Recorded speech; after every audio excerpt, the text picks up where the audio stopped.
بسم الله الرحمن الرحيم والذين اجتنبوا الطاغوت أن يعبدوها وأنابوا إلى الله لهم البشرى فبشر عبادي الذين يستمعون القول فيتبعون أحسنه أولئك الذين هداهم الله وأولئك هم أولو الألباب.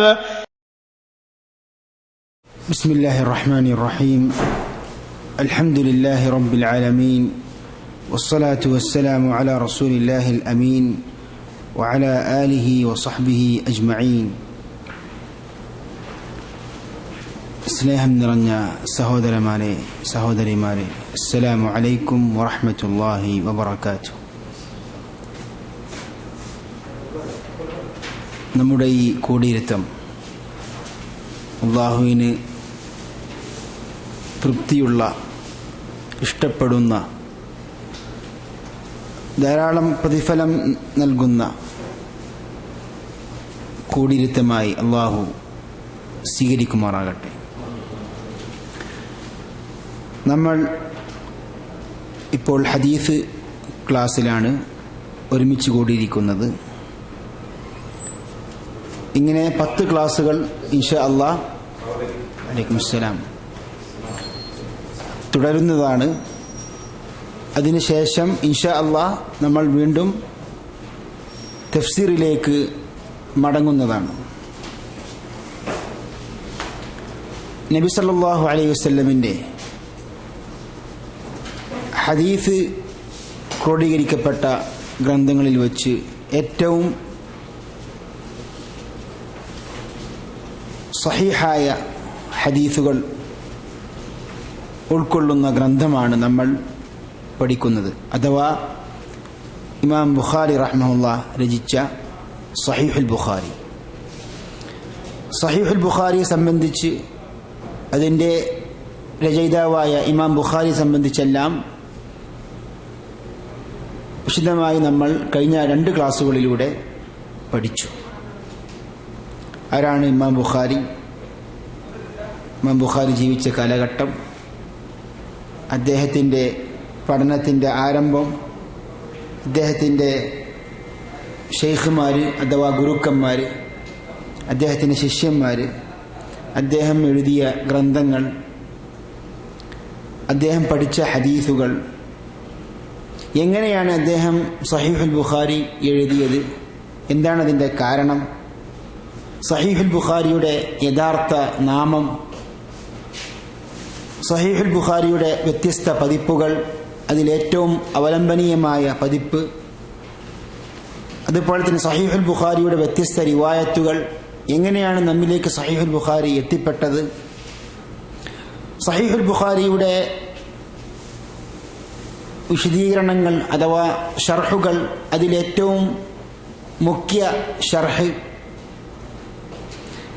അങ്ങനെ തുടങ്ങി ഇമാം ബുഖാരിയുടെ സഹീഹുമായി ബന്ധപ്പെട്ട പല കാര്യങ്ങളും നമ്മൾ കഴിഞ്ഞ ക്ലാസ്സിൽ ചർച്ച ചെയ്തു. ഇന്ന് നമ്മൾ സഹീഹുൽ ബുഖാരിയുടെ ഹദീസ് പഠനം ആരംഭിക്കുകയാണ്. ഇമാം ബുഖാരി റഹ്മഹുല്ലാഹ് അദ്ദേഹത്തിൻ്റെ സഹീഹ് അദ്ദേഹം ചിട്ടപ്പെടുത്തിയത് ഏതിൻ്റെ അടിസ്ഥാനത്തിലാണ്? കിതാബുകളുടെയും ബാബുകളുടെയും അടിസ്ഥാനത്തിലാണ്. അഥവാ ഇമാം ബുഖാരിയുടെ സഹീഹിൽ കിതാബുകളുണ്ട്. അഥവാ നമുക്ക് പെട്ടെന്ന് മനസ്സിലാകുവാൻ വേണ്ടിയിട്ട് വലിയ അധ്യായം, ചെറിയ അധ്യായം. കിതാബ് എന്ന് വെച്ചാൽ ബാബുകൾ അടങ്ങിയ ഒരു വലിയ അധ്യായത്തിനാണ് കിതാബ് എന്ന് പറയുക. പല വിഷയങ്ങളും കൈകാര്യം ചെയ്യുന്ന, പല വിഷയങ്ങളും ഉൾക്കൊള്ളുന്ന വലിയ അധ്യായം, അതാണ് കിതാബ്. ഇവിടെ പുസ്തകം എന്നല്ല ഉദ്ദേശിക്കുന്നത്. ആ കിതാബിൻ്റെ കീഴിൽ എന്തുണ്ടായിരിക്കും? ബാബുകളുണ്ടായിരിക്കും, അഥവാ അബുവാബ്. അങ്ങനെ ധാരാളം കിതാബുകളും ബാബുകളും അടങ്ങുന്ന ഗ്രന്ഥമാണ് ഇമാം ബുഖാരിയുടെ സഹീഹ്. സഹീഹുൽ ബുഖാരിയിലെ ആദ്യത്തെ കിതാബ് ഏതാണ്? അധ്യായം ഏതാണ്? കിതാബു ബദ്ഇൽ വഹി, വഹിയിന്റെ ആരംഭം എന്ന കിതാബാണ് സഹീഹ് ബുഖാരിയിലെ ആദ്യത്തെ കിതാബ്. നമ്മുടെ കൈവശം ഇപ്പോൾ നോട്ടുണ്ട്. അതിൽ നമ്മൾ പഠിക്കുന്നത്, അതായത് ഈ പ്രാവശ്യം നമ്മൾ സഹീഹുൽ ബുഖാരിയിലൂടെ പഠിക്കാൻ ഉദ്ദേശിക്കുന്നത് കിതാബുൽ ഈമാനിൽ റിവായത്ത് ചെയ്യപ്പെട്ട ഹദീസുകളാണ്. അഥവാ കിതാബുൽ ഈമാനിലുള്ള 10 ഹദീസുകൾ. കിതാബുൽ ഈമാൻ നോക്കൂ നിങ്ങൾ. കിതാബുൽ ഈമാൻ എത്രാമത്തെ അക്കമാണ്? നമ്പർ 2 അഥവാ സഹീഹുൽ ബുഖാരിയിലെ രണ്ടാമത്തെ കിതാബ് ഏതാണ്? കിതാബുൽ ഈമാനാണ്. എന്തുകൊണ്ടാണ് ഇമാം ബുഖാരി റഹ്മഹുല്ലാഹ് വഹീനെ സംബന്ധിച്ച് തുടങ്ങാനുള്ള കാരണം? അതിൻ്റെ കാരണം വ്യക്തമാണ്. കാരണം നമുക്ക് ഈ ഉമ്മത്തിന് ഏറ്റവും വലിയ അനുഗ്രഹമായി അല്ലാഹു സുബ്ഹാനഹു വ തആല നൽകി തന്നത് എന്താണ്? ദീനാണ്. വറദീതു ലക്കുമുൽ ഇസ്ലാമ ദീന. ഈ അനുഗ്രഹം നമുക്ക് ലഭിച്ചത് എങ്ങനെയാണ്? വഹി മുഖേനയാണ്. അതുകൊണ്ട് തന്നെ വഹിയെ സംബന്ധിച്ച് പറയലാണ് ആദ്യം വേണ്ടത്. എന്നതിന്റെ അടിസ്ഥാനത്തിൽ ഇമാം ബുഖാരി ആരംഭിച്ചു കിതാബു ബദ്ഇൽ വഹി, വഹിയിന്റെ ആരംഭം. പിന്നീട് നമ്മുടെ ഇസ്ലാമിക വിഷയങ്ങളിൽ ഏറ്റവും പ്രധാനപ്പെട്ട വിഷയം എന്താണ്? ഈമാനാണ്.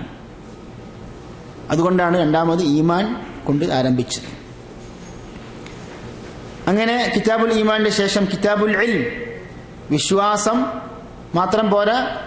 ഏതിന്റെ അടിസ്ഥാനത്തിൽ വിശ്വാസമായിരിക്കണം? അറിവിന്റെ അടിസ്ഥാനത്തിലുള്ള വിശ്വാസമായിരിക്കണം. കിതാബുൽ ഇൽം ശേഷം വരുന്നത് കിതാബുൽ ഇൽം. പിന്നീടാണ് നമ്മുടെ കർമ്മശാസ്ത്രവുമായി ബന്ധപ്പെട്ട വിഷയങ്ങളൊക്കെ വരുന്നത്. കിതാബുൽ വുദു അഥവാ വുദുവിന്റെ അധ്യായം, കിതാബുൽ ഗുസ്ൽ പിന്നെ കുളിയുടെ അധ്യായം. എന്തുകൊണ്ടാണിത്?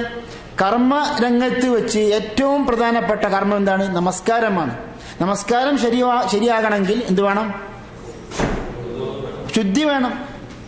അതാണ് കിതാബുൽ വുദു, കിതാബുൽ ഗുസ്ൽ, പിന്നെ കിതാബുൽ ഹൈദ്. സ്ത്രീകൾക്ക് ഹൈദ് സംഭവിച്ചാൽ എന്ത് ചെയ്യണം? എന്നിട്ടാണ് കിതാബുസ് സ്വലാ, നമസ്കാരത്തിന്റെ അധ്യായം എന്ന ആ വിഷയം വരുന്നത്. ഏതായാലും നമ്മൾ സഹീഹുൽ ബുഖാരിയിലെ വളരെ പ്രധാനപ്പെട്ട ഒരു അധ്യായമാണ് നമ്മൾ പഠിക്കുന്നത്, കിതാബുൽ ഈമാൻ. ഇവിടെ മുകൾ ഭാഗത്ത് സഹീഹുൽ ബുഖാരിയുടെ ശരിയായ നാമം കൊടുത്തിട്ടുണ്ട്. അൽ ജാമിഉ അൽ മുസ്നദു അസ്സഹീഹു അൽ മുഖ്തസറു മിൻ ഉമൂരി റസൂലില്ലാഹി സ്വല്ലല്ലാഹു അലൈഹി വസല്ലം വസുനനിഹി വഅയ്യാമിഹി. നമുക്കെല്ലാവർക്കും ഒരുമിച്ച് വായിക്കാം. കിതാബുൽ ഈമാൻ. ഈ കിതാബിന്റെ നമ്പർ എത്രയാണ്? 2. ബാബു ഹലാവത്തിൽ ഈമാൻ.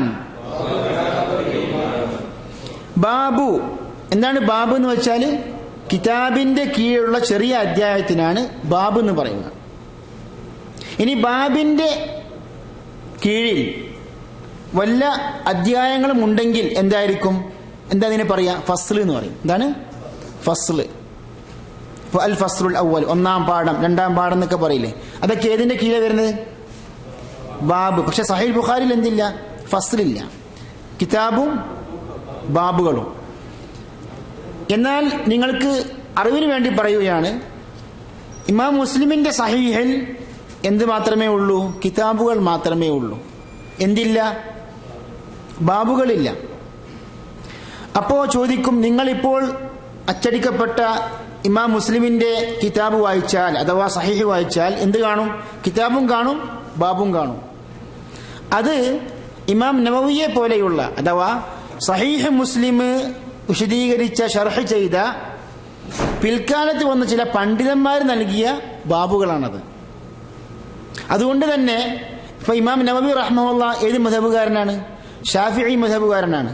അതുകൊണ്ട് ഇമാം മുസ്ലിമിന്റെ കിതാബിൽ നൽകിയ ബാബുകൾ നോക്കിയാൽ പലപ്പോഴും ഷാഫിഈ മദ്ഹബിന്റെ സ്വാധീനം കാണാൻ സാധിക്കും. മനസ്സിലായില്ലേ? അതുപോലെ തന്നെ ആരൊക്കെയാണോ സഹീഹ് മുസ്ലിം വിശദീകരിച്ചത് അവരൊക്കെ സഹീഹ് മുസ്ലിമിന് എന്ത് കൊടുത്തിട്ടുണ്ട്? ബാബുകൾ കൊടുത്തിട്ടുണ്ട്. അതായത് സഹീഹ് മുസ്ലിമിൽ എന്തില്ല? അടിസ്ഥാനപരമായിട്ട് ബാബുകളില്ല, കിതാബുകളുള്ളൂ. ആദ്യത്തെ കിതാബ് കിതാബുൽ ഈമാൻ. ബാബു ഹലാവത്തുൽ ഈമാൻ, കിതാബുൽ ഈമാനിന്റെ കീഴിലുള്ള താഴെ നൽകപ്പെട്ട ബാബുകളിൽ വെച്ച് 9ാമത്തെ ബാബാണ് ഏത്?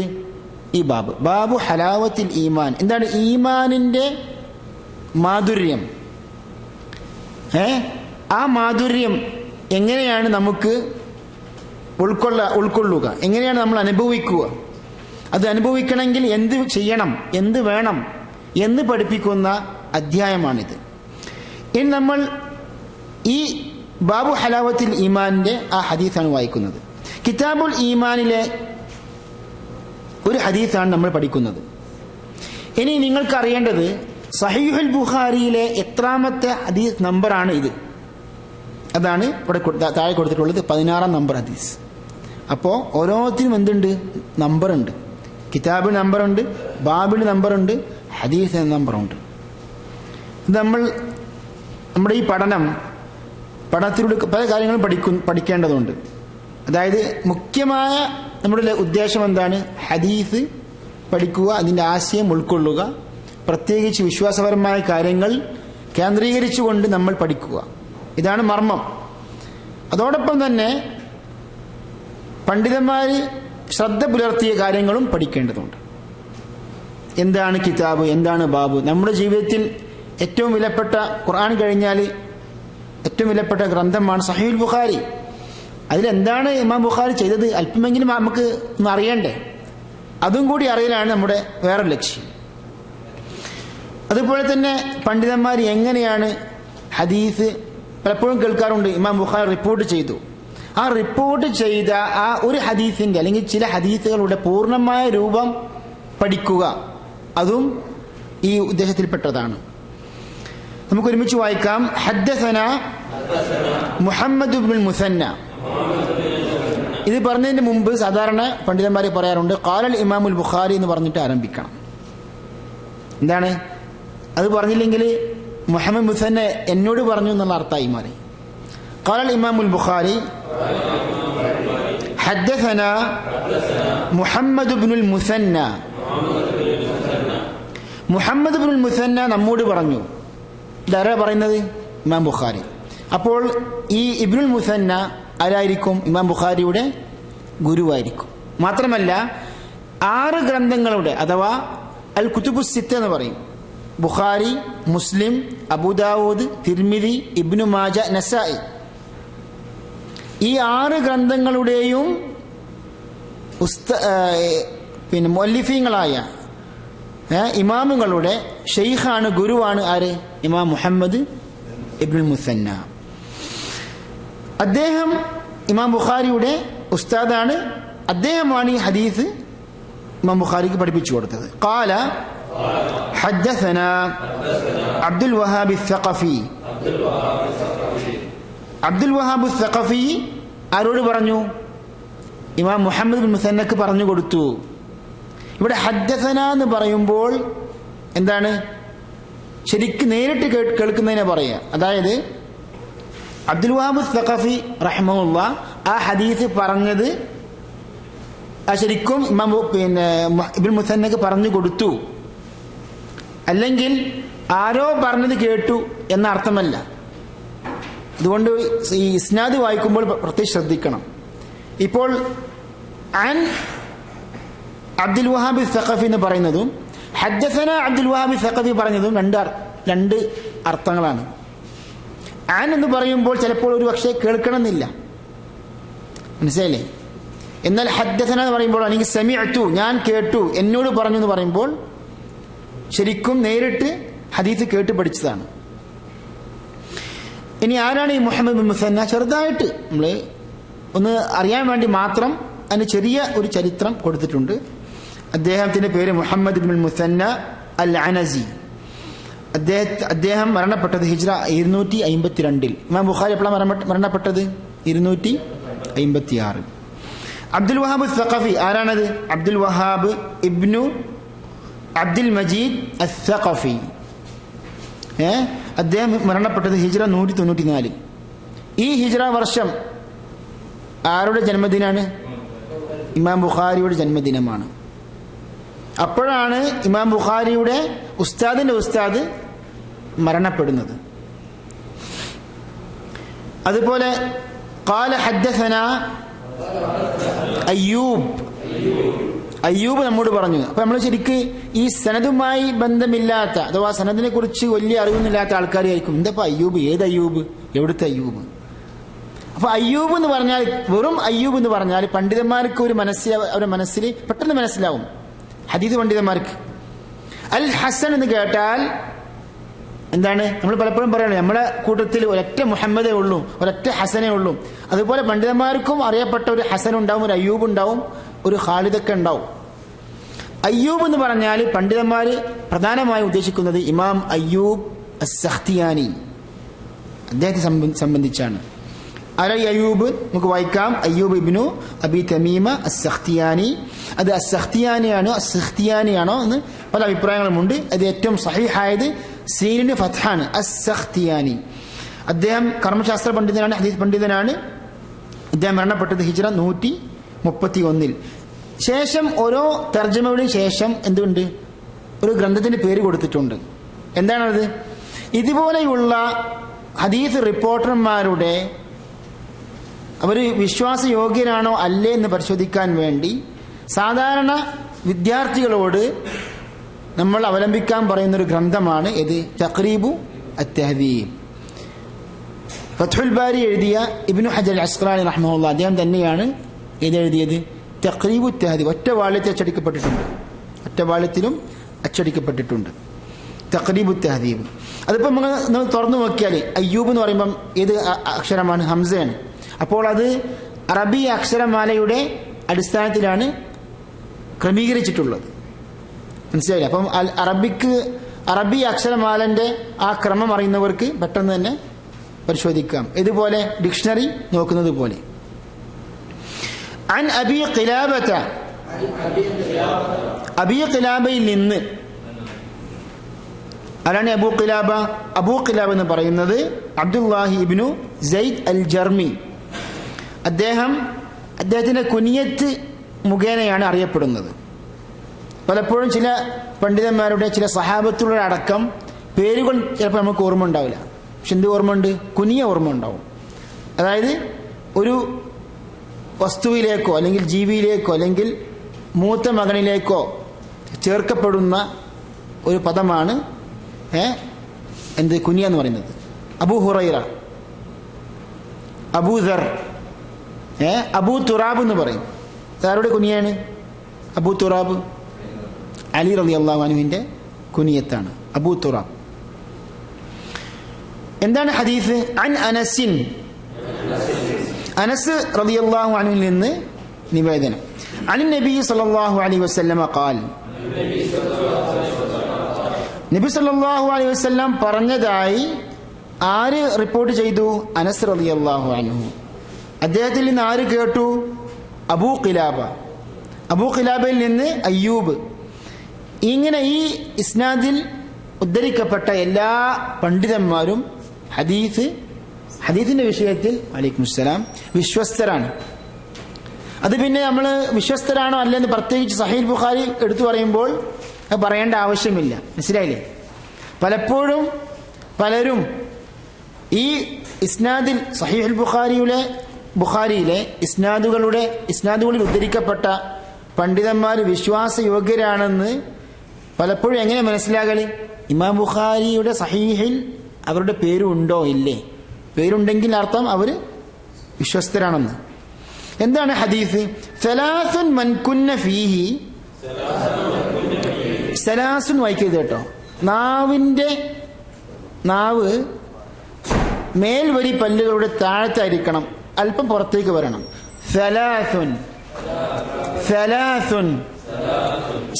എന്ന് പറഞ്ഞാൽ അത് അറബി പദമല്ല. അതുകൊണ്ട് നമ്മൾ പ്രത്യേകം ഒന്ന് പ്രാക്ടീസ് ചെയ്ത് പഠിക്കണം. സലാസുൻ പറയരുത്, സലാസുൻ. അതുപോലെ പലപ്പോഴും നമുക്ക് ഈ അക്ഷരം ഇല്ലാത്തതുകൊണ്ട് ഹദീസ് എന്ന് പറയും അല്ലേ? ഹദീസ്. ശരി, എന്താണ് ഹദീസ്? സലാസുൻ മൻ കുന്ന ഫീഹി വജദ ഹലാവത്തൽ ഈമാൻ. നമുക്ക് ആദ്യം മൊത്തത്തിൽ അർത്ഥം പറഞ്ഞ് പഠിക്കാം, എന്നിട്ട് വിശദീകരിക്കാം. സലാസുൻ മൻ കുന്ന ഫീഹി വജദ ഹലാവത്തൽ ഈമാൻ. 3 സവിശേഷതകൾ ആരിൽ ഉണ്ടോ വജദ ഹലാവത്തൽ ഈമാൻ, ആ വ്യക്തി, ആ മനുഷ്യൻ ഈമാനിന്റെ മാധുര്യം അനുഭവിച്ചു. വജദ അൻ യകൂന അല്ലാഹു വറസൂലുഹു. എന്താണ് ആ 3 സവിശേഷതകൾ, 3 ഗുണങ്ങൾ?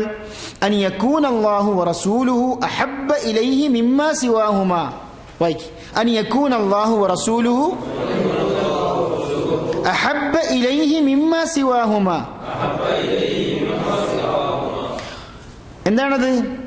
അല്ലാഹും റസൂലുമായിരിക്കണം മറ്റ് ആരേക്കാളും അവന് ഏറ്റവും ഇഷ്ടപ്പെട്ടവർ.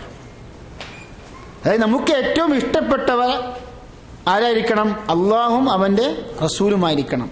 മറ്റ് ആരേക്കാൾ എന്ന് പറയുമ്പോൾ മറ്റ് ആരൊക്കെ നമ്മൾ സ്നേഹിക്കുന്നത് അവരെക്കാൾ ഉപരി നമ്മൾ സ്നേഹിക്കേണ്ടത് അള്ളാഹുവിനെയും റസൂലിനെയും.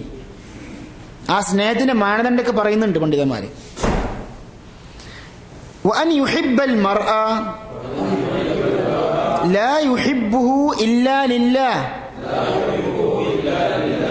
മാത്രമല്ല അവൻ ഒരു മനുഷ്യനെ സ്നേഹിക്കണം. വഅൻ യുഹിബ്ബൽ മർഅ, ആർക്ക് വേണ്ടി? ലാ യുഹിബ്ബുഹു ഇല്ലാ ലില്ലാഹ്, അള്ളാഹുവിന് വേണ്ടിയല്ലാതെ അവൻ അയാളെ സ്നേഹിക്കുന്നില്ല. അഥവാ അള്ളാഹുവിന് വേണ്ടി മാത്രമാണ്, അള്ളാഹുവിനെ തൃപ്തി നേടുവാൻ വേണ്ടി പ്രതിഫലം കാംക്ഷിച്ചുകൊണ്ടാണ് ആ മനുഷ്യനെ അയാൾ സ്നേഹിക്കുന്നത്. വഅൻ യക്റഹ അൻ യഊദ ഫിൽ കുഫ്രി. 3ാമത്തെ ഗുണം എന്താണ്? വഅൻ യക്റഹ അൻ യഊദ ഫിൽ കുഫ്രി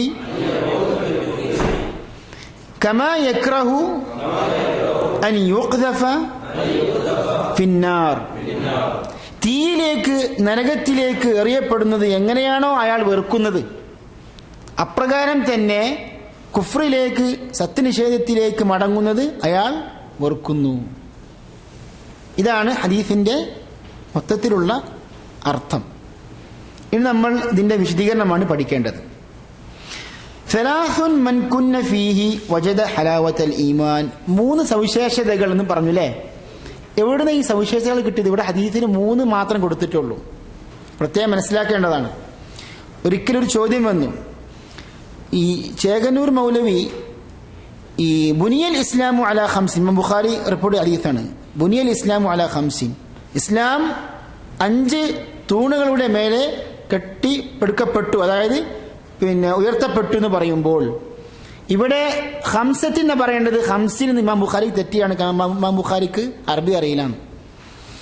അപ്പൊ ഇത് ശരിക്ക് പെട്ടെന്ന് ഈ വാദം കേൾക്കുമ്പോൾ നമ്മളും തെറ്റിദ്ധരിച്ചു പോകും.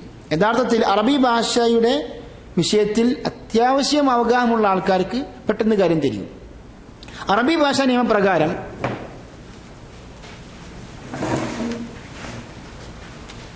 ഈ 3 മുതൽ 10 വരെയുള്ള അക്കങ്ങൾ, 3 മുതൽ 10 വരെയുള്ള അക്കങ്ങൾ എന്താണോ നമ്മൾ എണ്ണുന്നത്, എണ്ണപ്പെട്ട സാധനവുമായി, വസ്തുവുമായി സ്ത്രീലിംഗത്തിന്റെയും പുല്ലിംഗത്തിന്റെയും വിഷയത്തിൽ വിയോജിപ്പുണ്ടാവണം. കാര്യം പറഞ്ഞത് നമ്മളിപ്പോ ഈ പേന അല്ലെ, ഈ പേന എന്താണ്? ഇത് അറബി ഭാഷ പ്രകാരം ഇത് മുദക്കറാണ്, മുഅന്നസാണ്, അഥവാ സ്ത്രീലിംഗമാണ്, പുല്ലിംഗമാണ്. പുല്ലിംഗം. ഹാദ കലം എന്ന് പറയുന്നത്. ഹാദ കലം. ശരി, ഇനി 3 പേന. 3 പേന അറബി ഇങ്ങനെ പറയാം. ശ്രദ്ധിക്കും. സലാസതു അഖ്ലാമിൻ. 3 പേനകൾ. എന്താ സംഗതി? അഖ്ലാമ് മുദക്കറാണ്, അഥവാ പുല്ലിംഗമാണ്. അതുകൊണ്ട് 3 എന്ന അക്കത്തിന് സ്ത്രീലിംഗാക്കണം. അപ്പോൾ 3 മുതൽ 10 വരെയുള്ള അക്കങ്ങൾ മഅദൂദുമായി മുഖാലഫ ഉണ്ടാവണം. ഏത് വിഷയത്തിൽ? സ്ത്രീലിംഗത്തിന്റെയും പുല്ലിംഗത്തിന്റെയും വിഷയത്തിൽ വിയോജിപ്പുണ്ടാവണം. ഇത് സ്ത്രീലിംഗമാണെങ്കിൽ ഇത് എന്താക്കണം? മുദക്കറാക്കണം. ഇത് മുഅന്നസാണെങ്കിൽ ഇത് മുദക്കറാക്കണം. വേറൊരു ഉദാഹരണം, സയ്യാറ. സയ്യാറത്തുൻ എന്താണത്? മുഅന്നസാണ്, സ്ത്രീലിംഗമാണ്. 3 കാറുണ്ട്, എങ്ങനെ പറയാം? ലീ, എനിക്ക്, സലാസു സയ്യാറാത്തിൻ. എന്ത് പാടില്ല? ഈ താ പാടില്ല. മനസ്സിലായില്ലേ? അതുകൊണ്ട് തന്നെ ഇവിടെ നബി സല്ലല്ലാഹു അലൈഹി വസല്ലം നമ്മെ പഠിപ്പിക്കുന്നു സലാസുൻ. എന്താണത്? സലാസുൻ, 3 കാര്യങ്ങൾ, 3 ഗുണങ്ങൾ, 3 സവിശേഷതകൾ എന്നൊക്കെ പറയും. ഇവിടെ എങ്ങനെയാണ് ഇത് കിട്ടിയത്? അപ്പോൾ ഇതിന് ശേഷമുള്ള വാക്ക് എന്തായിരിക്കണം? സ്ത്രീലിംഗായിരിക്കണം. പണ്ഡിതന്മാർ പറയുന്നു വത്തഖ്ദീറു സലാസു ഖിസാലിൻ.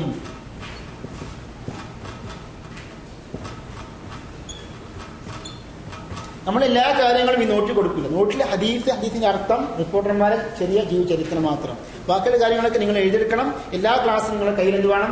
പേൻ നിർബന്ധമായും വേണം. ഇതുപോലെയുള്ള പോയിന്റുകൾ എഴുതിയെടുക്കാൻ കാര്യങ്ങളൊക്കെ ശ്രദ്ധിക്കേണ്ടതാണ്. സലാസു ഖിസാലിൻ, സലാസു ഖിസാലിൻ, 3 ഗുണങ്ങൾ. ഇവിടെ സലാസി എന്താണ്?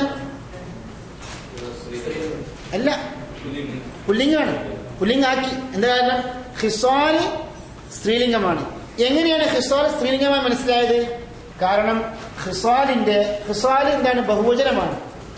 ഗുണങ്ങൾ എന്താണ്? അതിന്റെ ഏകവചനം ഖസ്ലത്ത്. ഖസ്ല, സവിശേഷത, ഗുണം, സ്വഭാവം, മൂല്യം എന്നൊക്കെയാണ് ഇതിനർത്ഥം. ഖസ്ല, ഈ ഖസ്ലത്തിന്റെ ബഹുവചനമാണ് ഖിസാല്. അപ്പോൾ ഇത് മുഅന്നസ് ആയതുകൊണ്ട് എന്താക്കി? അതെ, മുദക്കറാക്കി. ഇവിടെ പറഞ്ഞു വരുന്നത്, ഇവിടെ ഈ വാക്ക് അറബി ഭാഷകളിൽ സംഗതിയാണ്. എന്താണ്? കഴിയുന്നതും ചുരുക്കി പറയുക. അൽ ബലാഗത്തു അൽ ഇജാസ്. സാഹിത്യം എന്ന് പറയുന്നത് ചുരുക്കി പറയലാണ്, നീട്ടി വലിച്ചു പറയലല്ല. അൽ ബലാഗത്തു ഹിയൽ ഇജാസ്. എന്താണ് സാഹിത്യം? അതാണ് ഇജാസ്, ചുരുക്കി പറയുക. അപ്പോൾ നബി സല്ലല്ലാഹു അലൈഹി വസല്ലം ഈ ഫസാഹത്തിന്റെ കാര്യത്തിൽ, സാഹിത്യ ഭാഷയുടെ കാര്യത്തിൽ ഏറ്റവും മുഖത്തട്ടിലേക്ക് എത്തിയ മഹാ വ്യക്തിത്വമാണ്. അതുകൊണ്ട് തന്നെ അവിടുന്ന് പറയുന്ന ഓരോ വാക്കും ഫസാഹത്തിൽ നിന്ന് യാതൊരു മാറ്റവും സംഭവിക്കുന്നില്ല. പറഞ്ഞു വരുന്നത്, ഈ ഖിസാൽ എന്ന വാക്ക് നഷ്ടമായി. ഖിസാൽ എന്ന വാക്കിനെ നമ്മൾ വായിച്ചു കളഞ്ഞാൽ, ഇവിടെ ഒരു വാക്ക് യഥാർത്ഥത്തിൽ മറഞ്ഞിരിക്കുന്നുണ്ട്. എങ്ങനെയാണ് മനസ്സിലാക്കുക? അതിന് പകരമാണ് എന്ത് വന്നത്? തെൻവീൻ വന്നത്. എന്താണ് തെൻവീൻ? തെൻവീൻ എന്ന് പറഞ്ഞാല് ഇരട്ട വമ്മ്, ഇരട്ട കസ്ർ, ഇരട്ട ഫത്ഹിനാണ് തെൻവീൻ പറയുന്നത്. തലാസുൻ. ഈ തെൻവീനാണ് പ്രിയ സഹോദരന്മാരെ അറബി ഭാഷയിലെ തെൻവീൻ മനസ്സിലായില്ലേ? എന്താണ്? ഇരട്ട വമ്മ, ഇരട്ട ഫത്ഹ, ഇരട്ട കസ്ര. തെൻവീനു അൽ ഇവദ്, പകരത്തിന്റെ തെൻവീൻ. എന്താണ്? പകരത്തിന് തെൻവീൻ. പകരം, ഇവദ് പകരം. ഏതിന് പകരം? ഖിസാൽ എന്ന വാക്കിന് നമ്മൾ എടുത്തു കളഞ്ഞിട്ട് അതിന് പകരം എന്ത് കൊണ്ടുവന്നു? തെൻവീന് കൊണ്ടുവന്നു. അപ്പോൾ സലാസുൻ എന്ന് പറയുമ്പോൾ ഈ തെൻവീൻ ഒരു സൂചനയാണ്. അവിടെ മറന്നു കിടക്കുന്ന ഒരു പദമുണ്ട്. ആ പദം സ്ത്രീലിംഗമാണോ പുല്ലിംഗമാണോ? അത് സലാസ് എന്ന വാക്കിൽ നിന്ന് താഴെ എടുത്തു കളഞ്ഞപ്പോൾ അവിടെ സ്ത്രീലിംഗമായ വാക്ക് ശേഷമുണ്ട് എന്ന് മനസ്സിലായി. എന്താണ് പദം? പണ്ഡിതന്മാർ പറയുന്നു ഫത്ഹുൽ ബാരി. ഫത്ഹുൽ ബാരി ആരുടെ ഗ്രന്ഥമാണ്? ഇബ്നു ഹജർ അസ്ഖലാനിയുടെ ഗ്രന്ഥമാണ്. അതിൽ പറയുന്നു സലാസു ഖിസാലിൻ. സലാസു ഖിസാലിൻ. ഇതാണ് ഫത്ഹുൽ ബാരി. ഫത്ഹുൽ ബാരിയുടെ 1ാമത്തെ വാള്യമാണ്. ഫത്ഹുൽ ബാരിയുടെ 1ാമത്തെ വാള്യം. ഇങ്ങനെ 13 വാള്യമുണ്ട് ഫത്ഹുൽ ബാരി. പിന്നെ ഫിഹ്റിസ് അഥവാ ഉള്ളടക്കവും അതുപോലെ തന്നെ ഹുദസ്സാരി എന്ന ആമുഖവും കൂടിയാൽ വാള്യം 15 വാള്യം. ഫത്ഹുൽ ബാരി ഇബ്നു ഹജർ അസ്ഖലാനി റഹ്മത്തുള്ളാഹി പറയുന്നുണ്ട് സലാസു ഖിസാലിൻ. അപ്പൊ മനസ്സിലായില്ലേ? അതേപോലെ തന്നെ നമ്മെ ഇസ്ലാം കാര്യങ്ങൾ 5 പഠിപ്പിക്കുന്ന ഹദീസ്. ആ ഹദീസ് തുടക്കത്തിൽ എന്താണുള്ളത്? ഖംസുൻ ബുനിയൽ ഇസ്ലാം അലാ ഖംസിൻ. 5 തൂണുകളുടെ മേലെയാണ് ഇസ്ലാം എന്താണ് ബിനാ ചെയ്യപ്പെട്ടത് എന്ന് പറയുമ്പോൾ ഇവിടെ ഖംസ് എന്ന ശേഷം, ഖംസിന് ശേഷം ഏത് വാക്കാണ് മറന്നിരിക്കുന്നത്? ദാഇം. എന്താണ് ദാഇം? എന്താണ്? തൂണുകൾ, പില്ലേഴ്സ്. എന്താണ് ദാഇമിന്റെ ഏകവചനം? ദിആമ. ദിആമത്ത് ഒരു തൂണിന്റെ ബഹുവചനമാണ് ദാഇം.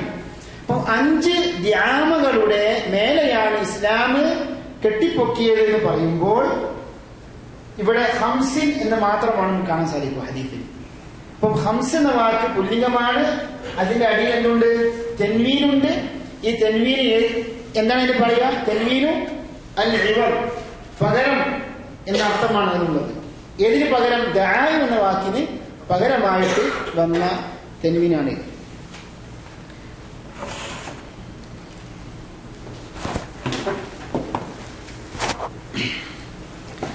ഇത് നമ്മൾ പറയാനുള്ള കാരണം യഥാർത്ഥത്തിൽ ഹദീസും ഖുർആനൊക്കെ വിശദീകരിക്കുമ്പോൾ, പ്രത്യേകിച്ച് അതിന്റെ പരിഭാഷ എഴുതുമ്പോൾ ശ്രദ്ധിക്കേണ്ടതുണ്ട് ഇങ്ങനത്തെ കാര്യങ്ങളൊക്കെ. ഈ 5 കാര്യങ്ങൾ ഇതൊക്കെ ശരിക്കും തഫ്സീർ ചെയ്യുമ്പോൾ, തർജ്ജമ ചെയ്യുമ്പോൾ അതിനൊക്കെ അറബി ഭാഷാ നിയമങ്ങളൊക്കെ കൃത്യമായി അറിയേണ്ടതുണ്ട്. അപ്പോൾ സലാസുൻ മൻ കുന്ന ഫീഹി, 3 സ്വഭാവങ്ങൾ, 3 മൂല്യങ്ങൾ, 3 ഗുണങ്ങൾ ആരിൽ ഉണ്ടോ? മൻ കുന്ന ഫീഹി. ഇവിടെ ശ്രദ്ധിക്കണം, കുന്ന എന്നാണ് കാന എന്ന പദത്തിൽ നിന്ന് വന്നത്. കാന എന്താ? കാന എന്ന് പറഞ്ഞത് ആയിരുന്നു. ഇവിടെ ആയിരുന്നു എന്ന അർത്ഥം അല്ല ഉള്ളത്. ശ്രദ്ധിക്കണം, കാന എന്ന പദത്തിന് 2 അർത്ഥങ്ങളുണ്ട്. ഒന്ന് ആയിരുന്നു എന്ന അർത്ഥമുണ്ട്. രണ്ടാമത്തെ അർത്ഥം സംഭവിച്ചു, ഉണ്ടായി എന്നാണ്. മറ്റേതെന്താണ്? അതായത് മുമ്പ് ഭൂതകാലത്ത് സംഭവിച്ച ഒരു കാര്യം സംബന്ധിച്ച് പറയാണ് ആയിരുന്നു, അങ്ങനെ ആയിരുന്നു. ഇപ്പോൾ നമ്മൾ കാണുന്ന ഈ എഞ്ചിനീയർ, ഡോക്ടർ, അയാൾ ഒരു ചെറിയ കുട്ടിയായിരുന്നു. പക്ഷെ ഇവിടെ കാന എന്ന പദം ഇവിടെ ഉപയോഗിക്കപ്പെട്ടത് അങ്ങനെ ആയിരുന്നു എന്ന അർത്ഥം സൂചിപ്പിക്കാനല്ല, മറിച്ച് ഉണ്ടായി, ഉണ്ടായാൽ, സംഭവിച്ചാൽ എന്നൊക്കെയാണ് അർത്ഥം. ഇതുപോലെ ഖുർആനിൽ ഈ കടത്തിൽ ഞെരുങ്ങിയ, കുടുങ്ങിയ ആൾക്കാർക്ക് നമ്മൾ എന്ത് ചെയ്യണം? സാവകാശം നൽകണം. പറഞ്ഞ ആയത്തിൻ്റെ ഖുർആനിൽ വഇൻ കാന ദു ഉസ്റത്തിൻ, സൂറത്ത് ബഖറയിലെ 280 ആയത്താണത്. വഇൻ കാന ദു ഉസ്റത്തിൻ ഫനദിറത്തുൻ ഇലാ മൈസറ, കടം കൊണ്ട് ഞെരുങ്ങുന്നവർക്ക്. വഇൻ കാന ദു ഉസ്റത്തിൻ, കടത്തിൽ പ്രയാസം അനുഭവിക്കുന്നവർക്ക്. ഇൻ കാന, അങ്ങനെ സംഭവിച്ചു കഴിഞ്ഞാൽ, ആ ഞെരുക്കം സംഭവിച്ചാൽ, ഉണ്ടായാൽ, അവിടെ ആയിരുന്നു എന്നല്ല. ഫനദിറത്തുൻ ഇലാ മൈസറ, അയാൾക്ക് മൈസറ അഥവാ ക്ഷാമം അല്ലെങ്കിൽ ക്ഷേമം വരുന്നത് വരെ അയാൾക്ക് സാവകാശം നൽകുക. നദിറ ആണെങ്കിൽ സാവകാശം, അല്പം സമയം കൊടുക്കുക. അപ്പൊ അവിടെ കാന എന്ന പദം ഉപയോഗിക്കപ്പെട്ട എന്താണ്? ഈ രണ്ടാമത്തെ അർത്ഥമാണ്, ആയിരുന്നു എന്ന അർത്ഥമല്ല. അപ്പൊ സലാസുൻ മൻ കുന്ന ഫീഹി, 3 ഗുണങ്ങൾ ആരിൽ ഉണ്ടായോ, വജദ ഹലാവത്തൽ ഈമാൻ, ഈമാനിന്റെ മാധുര്യം, ആ രസം അവൻ അനുഭവിച്ചു. ഇവിടെ വജദ എന്ന് പറയുമ്പോഴും ഈ വാക്കിന് വിശാലമായ അർത്ഥമാണുള്ളത്. നമ്മൾ സാധാരണ വജത്തു ഖാലിദന് ഞാൻ കണ്ടു. ഇവിടെ ഈമാനിന്റെ മാധുര്യം എങ്ങനെ കാണുക? മധുരം കാണൂലല്ലോ. അപ്പോൾ വജദ എന്ന വാക്കിന് പല അർത്ഥങ്ങളുമുണ്ട്. ഒന്ന് കോപിതനായി എന്ന അർത്ഥമുണ്ട്. അതുപോലെ തന്നെ സങ്കടം വരുന്നതിന് വജദ എന്ന് പറയും. അതുപോലെ തന്നെ നമ്മൾ ചില അനുഭവങ്ങൾ അനുഭവിക്കുന്നതിനും എന്ത് പറയും? വജദ എന്ന് പറയും. അപ്പോൾ 3 കാര്യങ്ങൾ ആരിൽ ഉണ്ടായോ അവൻ ഈമാനിന്റെ ഹലാവ മാധുര്യം അനുഭവിച്ചു. എന്താണത്? അൻ യകൂന അല്ലാഹു വറസൂലുഹു അഹബ്ബ ഇലൈഹി മിമ്മാ സിവാഹുമാ. അല്ലാഹുവും റസൂലും ആയിരിക്കണം അവന് ഏറ്റവും പ്രിയപ്പെട്ടവർ. അതപ്പോൾ നമ്മൾ ചില വാക്കുകളുടെ അർത്ഥം തിരുത്താണ്ടെങ്കിൽ തിരുത്തട്ടെ. മലയാളത്തിൽ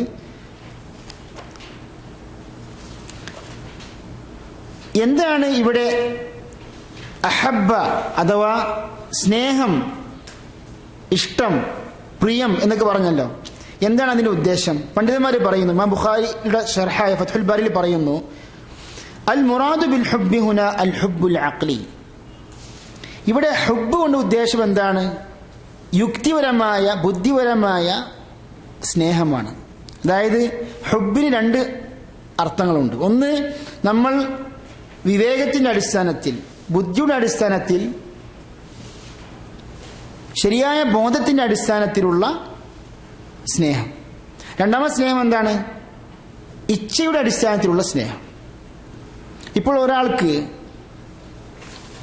മദ്യം കുടിക്കാൻ തോന്നുന്നു, മദ്യത്തോട് നല്ല ഒരു ഇഷ്ടം. ആ ഇഷ്ടം അയാൾ സ്വന്തം ശരിയായ ബോധത്തിന്റെ അടിസ്ഥാനത്തിൽ, ബുദ്ധി ഉപയോഗിച്ചതിന്റെ അടിസ്ഥാനത്തിലുള്ള സ്നേഹമാണോ? അല്ല.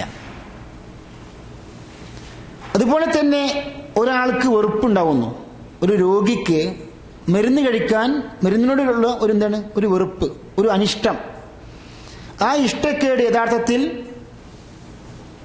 ബുദ്ധി കൊണ്ട് ചിന്തയുടെ അടിസ്ഥാനത്തിലുള്ള വെറുപ്പല്ല. പക്ഷെ പിന്നീട് അയാൾ ആ രോഗം മാറണമെങ്കിൽ എന്ത് വേണം? മരുന്ന് കഴിക്കണം. അങ്ങനെ ചിന്തിച്ചുകൊണ്ട് അയാൾക്ക് ബോധ്യം വന്നതുകൊണ്ട്, ബുദ്ധി ഉണ്ടായതുകൊണ്ട് അയാൾ ആ മരുന്നിനെ ഇഷ്ടപ്പെടുന്നു. അതുപോലെ തന്നെ നമ്മൾ അല്ലാഹു സുബ്ഹാനഹു വ തആല നമ്മോട് കൽപ്പിച്ച കാര്യങ്ങൾ ചെയ്യുമ്പോൾ പലപ്പോഴും നമ്മുടെ ഇഷ്ടങ്ങളൊക്കെ നമ്മൾ വെടിയേണ്ടി വരും, ഉപേക്ഷിക്കേണ്ടി വരും. നല്ല തണുപ്പുള്ള സമയത്ത് ഫജ്ർ നമസ്കാരത്തിന് വേണ്ടി എഴുന്നേറ്റ ഒരാൾ സംബന്ധിച്ചിടത്തോളം അയാളുടെ ഇച്ഛ പറയുന്നു സുഖമായി കിടന്നുറങ്ങാൻ. അതാണ് അയാൾക്ക് ഇഷ്ടം, ഇച്ഛയുടെ ഭാഷയിൽ. പക്ഷേ ആ ഇച്ഛയിനൊക്കെ അയാൾ ഉപേക്ഷിച്ചുകൊണ്ട് അള്ളാഹുവിൻ്റെ ഈ കൽപ്പനക്ക് മുൻതൂക്കം നൽകിക്കൊണ്ട് അയാൾ ആ തണുപ്പുള്ള സമയത്ത് ഉദു എടുത്തുകൊണ്ട്, തണുപ്പുള്ള വെള്ളം കൊണ്ട് ഉദു എടുത്തുകൊണ്ട് അള്ളാഹുവിൻ്റെ കൽപ്പന പ്രകാരം അയാൾ പള്ളിയിലേക്ക് പോയി നമസ്കരിക്കുന്നു. ഈ നമസ്കാരം, ഈ ഉദു എടുക്കൽ, ഈ ഇബാദത്ത് യഥാർത്ഥത്തിൽ ഇച്ഛയെ ഉപേക്ഷിച്ചുകൊണ്ട്, അഥവാ ഇച്ഛയെ എതിരായിക്കൊണ്ട് അയാൾ അള്ളാഹു എന്താണോ കൽപ്പിച്ചത് അതിനെ ഇഷ്ടപ്പെട്ടുകൊണ്ട് അയാളെ കർമ്മം അനുഷ്ഠിച്ചു. ഈ ഹുബ്ബിന് അറബി പറയാ അൽ ഹുബ്ബു അൽ അഖ്ലി, അൽ ഹുബ്ബു അൽ അഖ്ലി. അപ്പോൾ ഇവിടെ പണ്ഡിതന്മാർ പറയുന്നു അൽ മുറാദു ബിൽ ഹുബ്ബി ഹുന അൽ ഹുബ്ബുൽ അഖ്ലി الذي هو إيثار ما يقتضي العقل السليم رجحانه وإن كان على خلاف هوى النفس. മനുഷ്യന്റെ ഇച്ഛക്കെതിരായെങ്കിലും ബുദ്ധി എന്താണോ ശരിവെക്കുന്നത് അതിനെ തെരഞ്ഞെടുത്തുകൊണ്ട് അതിനെ ഇഷ്ടപ്പെടുക. അതാണ് അൽ ഹുബ്ബു അൽ അഖ്ലി. കൽ മരീദി യആഫു الدواء بطبعه فينفر عنه. ഇതുപോലെ ഒരു രോഗിയെ സംബന്ധിച്ചിടത്തോളം അയാൾ മരുന്ന് കഴിക്കുന്നത് വെറുക്കുന്നു. അങ്ങനെ അയാളുടെ പ്രകൃതിയുടെ അടിസ്ഥാനത്തിൽ അയാൾ അതിനെ വെറുക്കുന്നു. വയമീലു ഇലൈഹി, അതോടൊപ്പം തന്നെ അയാൾ അതിനെ ഇഷ്ടപ്പെടുന്നു. ബിമുഖ്തദാ അഖ്ലിഹി ഫയഹ്വാ തനാവുലഹു, അയാളുടെ ബുദ്ധി വിവേകം അയാളെ അറിയിക്കുന്നു ഇത് കഴിച്ചാൽ രോഗം മാറും. അങ്ങനെ അയാൾ അതിനെ ഇഷ്ടപ്പെട്ടുകൊണ്ട് അത് കഴിക്കുന്നു. അപ്പോൾ നമ്മൾ ഈ പണ്ഡിതന്മാർ ഈ ഹുബ്ബിനെ കുറിച്ച് പറഞ്ഞപ്പോൾ വിശദീകരിച്ചതാണിത്. അൻ യകൂന അല്ലാഹു വറസൂലുഹു അഹബ്ബ ഇലൈഹി മിമ്മാ സിവാഹുമ. അല്ലാഹും റസൂലും അല്ലാത്ത ആരേക്കാളും ആരെ സ്നേഹിക്കണം? അല്ലാഹു റസൂലിനെയും. യഥാർത്ഥത്തിൽ ഈ അധ്യായം കൊടുക്കുന്നത് ഇമാം ബുഖാരി നബി സല്ലല്ലാഹു അലൈഹി വസല്ലമിനെ സ്നേഹിക്കുന്നത് ഹുബ്ബുർ റസൂലി മിനൽ ഈമാൻ, ഈമാനിൽ പെട്ടതാണ് എന്ന അധ്യായത്തിന് ശേഷമാണ് ഇത് കൊടുക്കുന്നത്. അഥവാ ഇത് 9-ാമത്തെ അധ്യായമാണെങ്കിൽ 8-ാമത്തെ അധ്യായം എന്താണ്? ബാബു ഹുബ്ബിർ റസൂലി സല്ലല്ലാഹു അലൈഹി വസല്ലമ മിനൽ ഈമാൻ. അപ്പോൾ എന്താണ്? റസൂലുള്ളാഹി സ്വല്ലല്ലാഹു അലൈഹി വസല്ലമിനെ സ്നേഹിക്കുന്നത് ഈമാനാണ്. മാത്രമല്ല സ്വന്തം പിതാവിനേക്കാൾ ലാ യുഅ്മിനു അഹദുക്കും ഹത്താ അകൂന അഹബ്ബ ഇലൈഹി മിൻ വാലിദിഹി വവലദിഹി വന്നാസി അജ്മഈൻ. സ്വന്തം പിതാവിനേക്കാളും സന്താനത്തെക്കാളും ജനങ്ങളെക്കാളും ഏറ്റവും കൂടുതൽ എന്നെ സ്നേഹിക്കുന്നത് വരെ നിങ്ങൾ വിശ്വസിക്കുകയില്ല, നിങ്ങൾക്ക് ഈമാനില്ല. അപ്പോൾ ഇവിടെ അതിന് തൊട്ട് ശേഷമാണ് ഈ ഹദീസ് ഉദ്ധരിക്കുന്നത്. അപ്പോൾ ഇവിടെ ഒരു ചോദ്യം വരുന്നുണ്ട്, ഈ മിമ്മ സിവാഹുമ അല്ല മിമ്മൻ സിവാഹുമ, ശരിക്ക് നമ്മൾ ബുദ്ധിയുള്ള മനുഷ്യരെ സംബന്ധിച്ച് പറയുമ്പോൾ മൻ എന്നാണ് ഉപയോഗിക്കാറുള്ളത് അറബിയിൽ, മൻ. ഇപ്പോൾ ഖാമ മൻ ഫിൽ ഖാഅ, ഈ ഓഡിറ്റോറിയത്തിലുള്ളവരൊക്കെ എഴുന്നേറ്റ് നിന്നു. മൻ ഖാമ മൻ ഫിൽ ഖാഅ, ഇവിടെയുള്ളവർ എഴുന്നേറ്റു നിന്നു. ഖാമ മാ ഫിൽ ഖാഅ എന്ന് പറയൂല. മാ എന്ന് പറയുമ്പോൾ എന്തായി? ബുദ്ധിയില്ലാത്തവരായി മാറി. അപ്പോൾ ഇവിടെ മിമ്മ സിവാഹും എന്ന് പറയാനുള്ള കാരണം അള്ളാഹും റസൂലും അല്ലാത്ത ബുദ്ധിയുള്ളവരാണെങ്കിലും ബുദ്ധിയില്ലാത്തവരാണെങ്കിലും ശരി, എല്ലാ ജീവജാലങ്ങളെക്കാളും സ്നേഹിക്കേണ്ടത് ആരാണ്? അള്ളാഹും റസൂലിനെയും. അതാണ് മാ എന്ന് കൊടുക്കാനുള്ള കാരണം. അപ്പൊ ശരിക്കും അത്രക്കും സൂക്ഷ്മമായ പ്രയോഗമാണത്, മനസ്സിലായില്ലേ? ഇവിടെ മൻ എന്ന് പറഞ്ഞാൽ എന്തായി? ബുദ്ധിയുള്ളവർ മാത്രം ആയി. മാ എന്ന് പറഞ്ഞാലോ എല്ലാവരും അതിൽ ഉൾപ്പെട്ടു. വഅൻ യുഹിബ്ബൽ മർഅ ലാ യുഹിബ്ബുഹു ഇല്ലാ ലില്ലാഹ്. മാത്രമല്ല രണ്ടാമത്തെ ഗുണം എന്താണ്? അയാൾ ഒരു മർഇനെ, എന്താ മർ എന്ന് പറഞ്ഞാൽ? അല്ല, മർഅത്താണ് സ്ത്രീ, മർ എന്ന് പറഞ്ഞാൽ പുരുഷൻ. സ്ത്രീയെ സ്നേഹിക്കുന്ന, ഭാര്യയെ സ്നേഹിക്കാം, സഹോദരന്മാരെ സ്നേഹിക്കാം, പക്ഷെ എല്ലാ സ്ത്രീകളും എന്ന അർത്ഥമാകും നമ്മൾ സ്ത്രീന്ന് അർത്ഥം കൊടുത്താൽ. അപ്പോൾ ഇവിടെ മർ എന്ന് പറഞ്ഞാൽ ആ കൺഫ്യൂഷൻ തീർക്കുകയാണെങ്കിൽ നമ്മൾ എഴുതിയെടുക്കണം.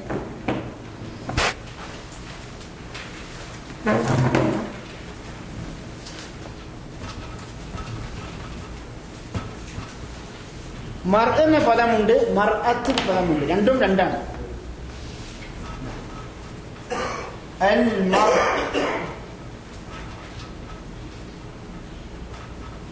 അൽ മർ, അൽ മർ,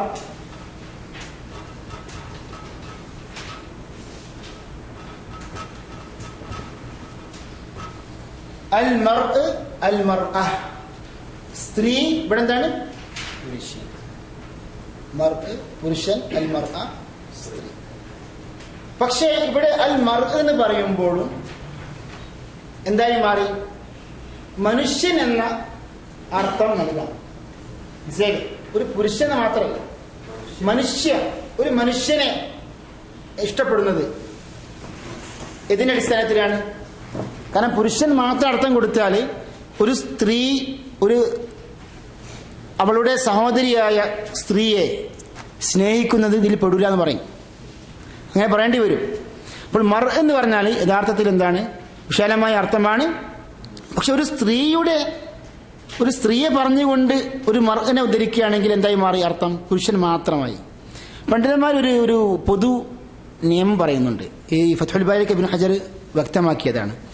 പുരുഷന്മാരെ സംബന്ധിച്ച് ഏതെല്ലാം ഹദീസ് വന്നോ അതെല്ലാം സ്ത്രീകൾക്കും ബാധകമാണ്. ശ്രദ്ധിക്കണം ആ ഖാഇദ. അത് ഇൻഷാ അല്ലാഹ് ഇബാറത്ത് വേണമെങ്കിൽ നമുക്ക് അടുത്ത ആഴ്ച കൊണ്ടുവരാം. പുരുഷന്മാരെ സംബന്ധിച്ച് പറയുന്ന നിയമങ്ങളെല്ലാം സ്ത്രീകൾക്കും ബാധകമാണ്. ഇല്ലാ മാ ഖുസ്സ ബിദ്ദലീൽ, വേറെ ദലീൽ കൊണ്ട്, തെളിവുകൾ കൊണ്ട് ഒഴിവാക്കിയ സംഗതികൾ ഒഴികെ. ആ സംഗതികൾ നമ്മൾ മാറ്റി നിർത്തിയാൽ ബാക്കിയുള്ള വിഷയങ്ങളൊക്കെ പുരുഷന്മാർക്ക് എന്താണ് ബാധകം, അത് സ്ത്രീകൾക്കും ബാധകമാണ്. അതുകൊണ്ട് അവിടെ റിജാല് റജുൽ ഉപയോഗിച്ചത് കൊണ്ട് സ്ത്രീക്ക് ബാധകമല്ല എന്ന് പറയാൻ പറ്റൂല. മനസ്സിലായില്ലേ? റിജാലുൻ ലാ തുൽഹീഹിം തിജാറത്തുൻ വലാ ബൈഉൻ ദിക്രില്ലാഹ്.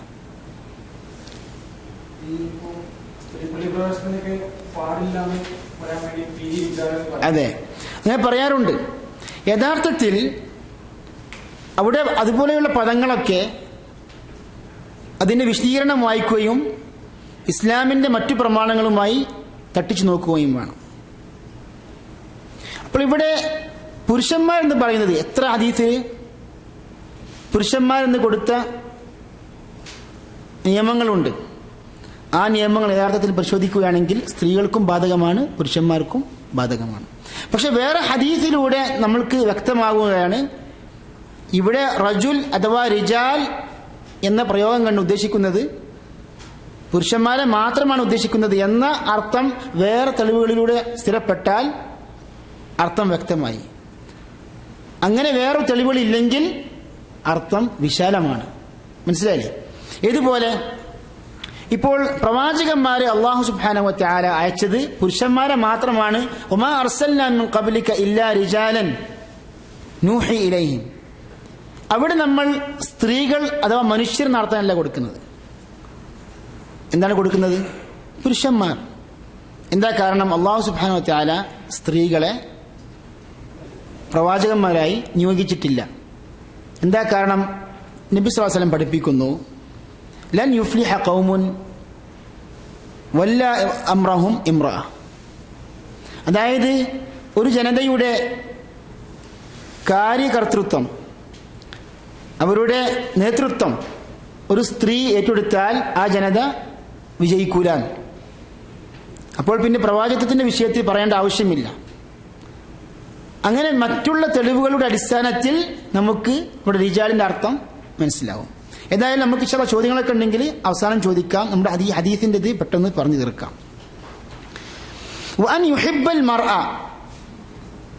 അയാൾ ആ മനുഷ്യനെ സ്നേഹിക്കുന്നു. ലാ യുഹിബ്ബുഹു ഇല്ലാ ലില്ലാഹ്, അള്ളാഹുവിന് വേണ്ടി മാത്രമാണ് അയാളെ സ്നേഹിക്കുന്നത്. അഥവാ അള്ളാഹുവിന് വേണ്ടി അല്ലാതെ അയാളെ സ്നേഹിക്കുന്നില്ല. യഥാർത്ഥത്തിൽ നമ്മുടെ ഈ സ്നേഹം, നമ്മുടെ ഈ കൂടിയിരുത്തം ഭൗതിക താല്പര്യങ്ങളുടെ അടിസ്ഥാനത്തിലല്ല. ഇസ്ലാമിന്റെ കാഴ്ചപ്പാടിൽ ഏറ്റവും പുണ്യാർഹമായ അഥവാ യഥാർത്ഥ സ്നേഹം അള്ളാഹുവിന്റെ മാർഗത്തിലുള്ള സ്നേഹമാണ്. അത് മാത്രമാണ് ഖിയാമത്ത് നാളിലും ഉപകരിക്കുക. നമ്മൾ സഹീഹുൽ ഇമാം ഇബ്നു കസീർ തഫ്സീർ പഠിച്ചപ്പോൾ ഒരു ഹദീസ് പഠിച്ചു അല്ലേ? 7 വിഭാഗക്കാര് അള്ളാഹുവിന്റെ അർശിന്റെ തണലിൽ അള്ളാഹു അനുഗ്രഹിച്ച് നൽകുമെന്ന് പറഞ്ഞ ആ ഹദീസിൽ ഒരു വിഭാഗത്തെ പറയുന്നുണ്ട്, വറജുലാനി തഹാബ്ബാ ഫില്ലാഹി ഇജ്തമഅ അലൈഹി വതഫറഖ അലൈഹി. 2 പുരുഷന്മാർ. ഇവിടെ 2 പുരുഷന്മാരെന്ന് പറയുമ്പോൾ പുരുഷന്മാർക്ക് മാത്രമാണെന്ന് പറഞ്ഞാൽ സ്ത്രീകൾക്ക് എന്തായി? 2 മുസ്ലിം വനിതകൾ പരസ്പരം സ്നേഹിക്കുകയും ആ സ്നേഹത്തിന്റെ അടിസ്ഥാനത്തിൽ അവർ പരസ്പരം പിരിയുകയും ചെയ്താൽ അവര് ഈ വിവാഹക്കാരിൽ പെടൂല എന്ന് പറയേണ്ടി വരും. അവിടെ വറജുലാനി തഹാബ്ബാ ഫില്ലാഹ്, പരസ്പരം സ്നേഹിച്ചു അവർ. ഇജ്തമഅ അലൈഹി, ആ ഹുബ്ബിന്റെ അടിസ്ഥാനത്തിൽ അവർ ഒരുമിച്ചു. വതഫറഖ, അവർ പരസ്പരം പിരിഞ്ഞു എന്ന് പറഞ്ഞാൽ ആ സ്ഥലത്ത് നിന്ന് അവർ പിരിഞ്ഞുപോയി. പക്ഷെ അവരുടെ സ്നേഹം അവരുടെ മനസ്സിൽ ബാക്കിയുണ്ട്. ഇതൊക്കെ എന്താണ്? അള്ളാഹുവിന്റെ പുണ്യം ലഭിക്കുന്ന വലിയ പുണ്യകർമ്മങ്ങളാണ്. ഇതൊക്കെ ഉള്ള ഒരു മനുഷ്യനാണ് ഈമാനിന്റെ ആ ആത്മീയത ഉൾക്കൊള്ളാൻ സാധിക്കുകയുള്ളൂ. വഅൻ യക്റഹ അൻ യഊദ ഫിൽ കുഫ്രി, മാത്രമല്ല അവൻ വെറുക്കുകയും ചെയ്യുന്നു. എന്താ വെറുക്കുന്നത്? കുഫ്രിലേക്ക് മടങ്ങുന്നത് വെറുക്കുന്നു. ഇവിടെ ചോദ്യം, സാധാരണ മടങ്ങുക പറഞ്ഞാലേ നമ്മളിപ്പം വീട്ടിലേക്ക് മടങ്ങുന്നു എന്നാണ് പറയല്, വീട്ടിൽ മടങ്ങുന്ന പറയല്. മലയാളത്തിൽ പറയുകയാണെങ്കിൽ അറബിൽ അങ്ങനെ തന്നെ പറയല്. അതായത് പഠിക്കാൻ വേണ്ടി പറയാം,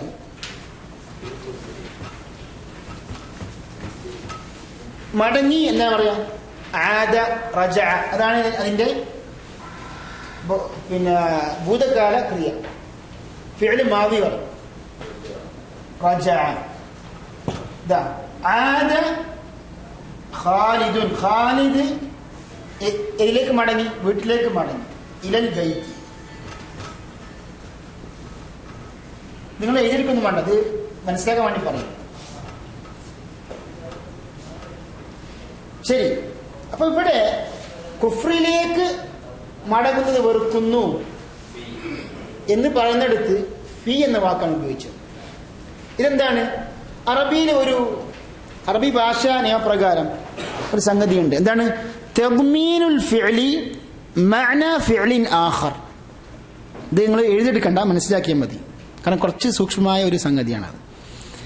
വേറൊരു ക്രിയയുടെ അർത്ഥം ഉൾക്കൊള്ളിക്കുക എന്ന് പറഞ്ഞ ഒരു വസ്തുത ഏത് ഭാഷയിലുണ്ട്? അറബി ഭാഷയിലുണ്ട്. അപ്പൊ എന്താണത്? ഇസ്തഖറ അഥവാ സ്ഥിരപ്പെട്ടു എന്ന അർത്ഥം ഉൾക്കൊള്ളിച്ചത് കൊണ്ടാണ് ഈ ഫി എന്ന അർത്ഥം എന്ന വാക്ക് ഇവിടെ വന്നത്. അപ്പോൾ മടങ്ങി എന്ന വാക്കിന് പകരം ഏത് അർത്ഥമാണ് ഇമാം ബുഖാരി നൽകിയത്? ഇസ്തഖറ. ഇമാം ബുഖാരി അല്ല, അഥവാ ഹദീസിൽ. ഇവിടെ എന്താണ് ഇമാം ഇബ്നു ഹജർ അസ്ഖലാനി റഹ്മഹുല്ലാ അദ്ദേഹത്തിന് ഫത്ഹുൽ ബാരിയിൽ പറയുന്നത്? അദ്ദേഹം ഇവിടെ പറയുന്നുണ്ട്, ഫഇൻ ഖീല ഫലിമ അദ്ദൽ ഔദ ബിഫി വലം യഉദ്ദഹു ബിഇലാ ഫൽജവാബു അന്നഹു ضمنഹു മഅന ഇസ്തിഖ്റാർ. ഇസ്തിഖ്റാറിന്റെ അർത്ഥം ഉൾക്കൊള്ളിച്ചത് കൊണ്ടാണ് ഇല എന്ന വാക്കിന് പകരം എന്ത് വന്നത്? ഫി വന്നത്. അഥവാ എന്തായി അർത്ഥം? വഅൻ യക്റഹ അൻ യഊദ ഫിൽ കുഫ്രി. അവൻ എന്ത് വെറുക്കുന്നു? കുഫ്രിൽ ഉറച്ചു നിൽക്കുന്നത്, സ്ഥിരമാകുന്നത്, കുഫ്രിൽ സ്ഥിരമാകുന്നത് അവൻ വെറുക്കുന്നു. കമാ യക്റഹു അൻ യഊദ് അൻ യുഖ്ദഫ ഫിന്നാർ. കേവലം കുഫ്രിലേക്കുള്ള മടക്കം മാത്രമല്ല, കുഫ്രിലേക്ക് മടങ്ങുകയും അതിൽ സ്ഥിരമാകുന്നതും അവൻ അത്രക്കും വെറുക്കുന്ന കാര്യമാണ്. അപ്പോൾ അതുകൊണ്ടാണ് ഈ ഇല എന്ന വാക്കിന് പകരം ഫി വന്നത്. എന്തുകൊണ്ട്? യഊദ് മടങ്ങി എന്ന വാക്കിന്റെ അർത്ഥം എന്തായി മാറി? സ്ഥിരമായി, സ്ഥിരപ്പെട്ടു എന്നൊക്കെ അർത്ഥമായി മാറിയത് കൊണ്ടാണ് ഇല എന്ന വാക്കിന് പകരം ഫി വന്നത്. വഅൻ യക്റഹ അൻ യഊദ ഫിൽ കുഫ്രി കമാ യക്റഹു അൻ യുഖ്ദഫ ഫിന്നാർ. നരകത്തിൽ എറിയപ്പെടുക. ഖദഫ എന്ന് പറയുന്ന അർത്ഥം എറിഞ്ഞു എന്നാണ്. അൻ യുഖ്ദഫ ഫിന്നാർ, നരകത്തിൽ അല്ലെങ്കിൽ തീയിൽ എറിയപ്പെടുന്നത് അവൻ വെറുക്കുന്നത് പോലെ തന്നെ എന്ത് വെറുക്കുന്നു? കുഫ്രിലേക്ക് മടങ്ങുന്നതും കുഫ്രിൽ സ്ഥിരപ്പെടുന്നതും അവൻ വെറുക്കുന്നു. യഥാർത്ഥത്തിൽ ഈ 3 കാര്യങ്ങൾ, ഈ ഗുണങ്ങൾ നമ്മിൽ ഓരോരുത്തരും ഉണ്ടോ എന്ന് നമ്മൾ അല്പം പരിശോധിക്കേണ്ടതാണ്. കാരണം ഈ ഈമാനിന്റെ മാധുര്യം ലഭിക്കണമെങ്കിൽ യഥാർത്ഥ തൗഹീദ് ഉൾക്കൊള്ളുകയും തൗഹീദിന്റെ വിരുദ്ധമായ ആ ശിർക്കിനെ വെറുക്കുകയും അതിനെതിരായി പ്രവർത്തിക്കുകയും ചെയ്താൽ ഈമാനിന്റെ മാധുര്യം ലഭിക്കും. അങ്ങനെ തൗഹീദുള്ള, അള്ളാഹുവിനനുസരിക്കുന്ന, അള്ളാഹുവിന് മാത്രം ഇബാദത്ത് ചെയ്യുന്ന ആ മുവഹിദീങ്ങളെ, ആ മുസ്ലിമീങ്ങളെ നമ്മൾ ഇഷ്ടപ്പെടുകയും അള്ളാഹുവിന്റെ പ്രീതി കാംക്ഷിക്കുകയും ചെയ്യുക. അങ്ങനെ ആ കുഫ്രിനെ വെറുക്കുക, ശിർക്കിനെ വെറുക്കുക, ഇതൊക്കെ ഈമാന് വർദ്ധിക്കാനുള്ള കാര്യങ്ങളാണ്. അതുകൊണ്ട് തന്നെ ഈമാനിലൂടെ നമുക്ക് എന്തെല്ലാം നേട്ടങ്ങളുണ്ടോ ആ നേട്ടങ്ങൾ പഠിപ്പിക്കുന്ന അധ്യായമാണ് ഇത്. ഇബ്നു ഹജർ അസ്ഖലാനി ഫത്ഹുൽ ബാരിയിൽ പറയുന്നു, ഈ അധ്യായത്തിന്റെ തുടക്കത്തിൽ എന്താണ് അത് പറഞ്ഞ് നിർത്തുകയാണ്. അദ്ദേഹം പറയുന്നു, ബാബു ഹലാവത്തുൽ ഈമാൻ എന്ന അധ്യായം കൊടുത്ത ഇമാം ബുഖാരി അദ്ദേഹം പറയുന്നു, മഖ്സൂദുൽ മുസന്നിഫി അന്നൽ ഹലാവത മിൻ സമറാത്തിൽ ഈമാൻ. ഈമാനിന്റെ മാധുര്യം എന്ന് പറയുന്നത് ഈമാനിന്റെ ഫലങ്ങളിൽ, അനന്തരഫലങ്ങളിൽ പെട്ടതാണെന്ന്.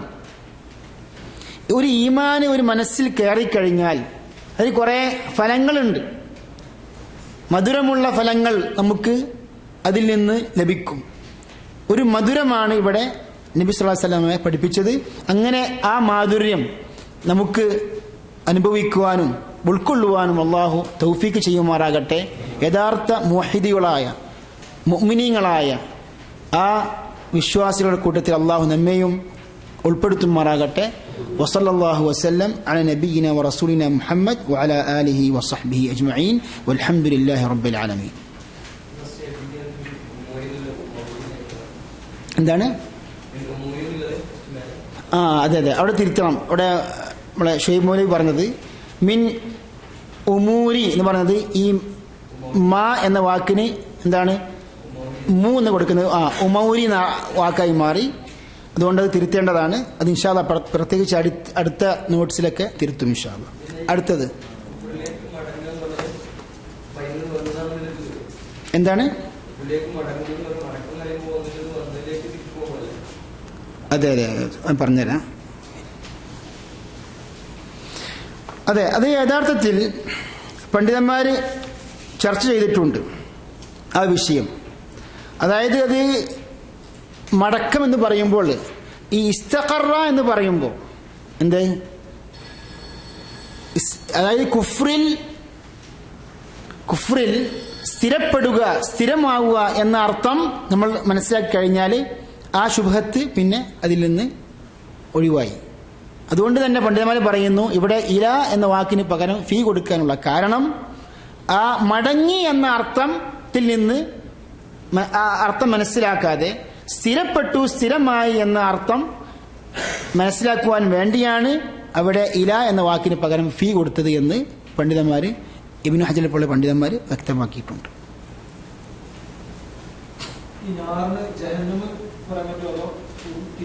വെറും തീ, നമ്മളൊരു തീയിലേക്ക് ഒരാൾ എറിയപ്പെടുമ്പോൾ, കാരണം ഇതൊക്കെ ശരിക്ക് നമ്മൾ മനുഷ്യർക്ക് അനുഭവമുള്ള കാര്യങ്ങളാണ് പറയുന്നത്.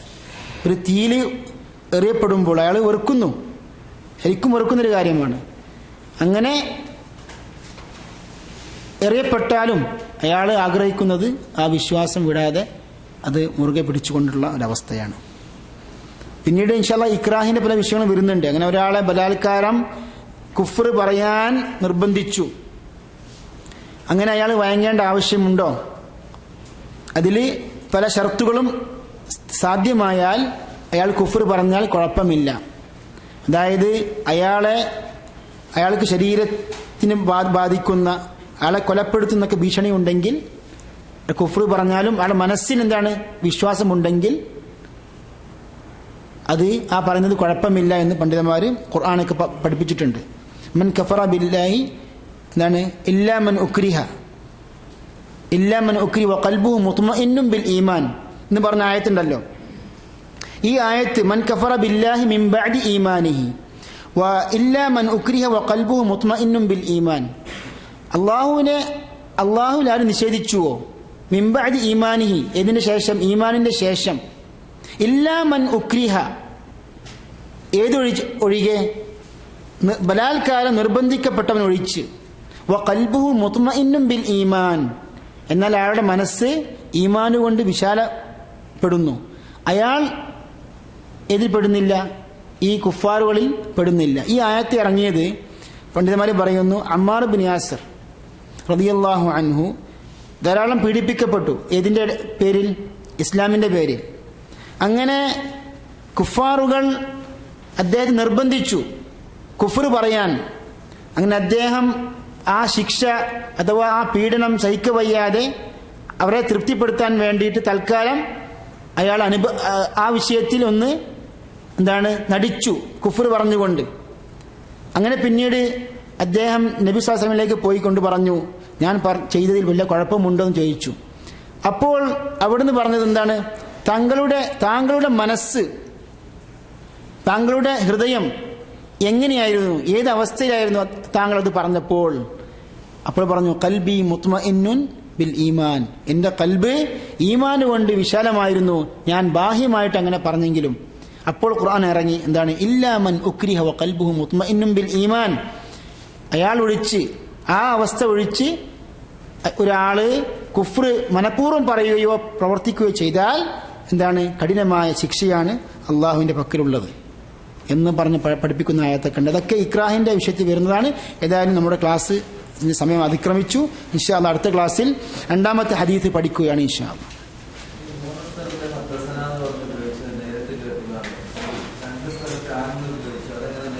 അതായത് നേരിട്ട് കേട്ട, പരസ്പരം നേരിട്ട് കേട്ട പണ്ഡിതന്മാർ തന്നെ ആൻ ഉപയോഗിച്ചാൽ, വിശ്വാസയോഗ്യരും പരസ്പരം ഹദീസ് കേട്ട് പഠിക്കുകയും ചെയ്തവർ ആൻ ഉപയോഗിച്ചാലും കുഴപ്പമില്ല.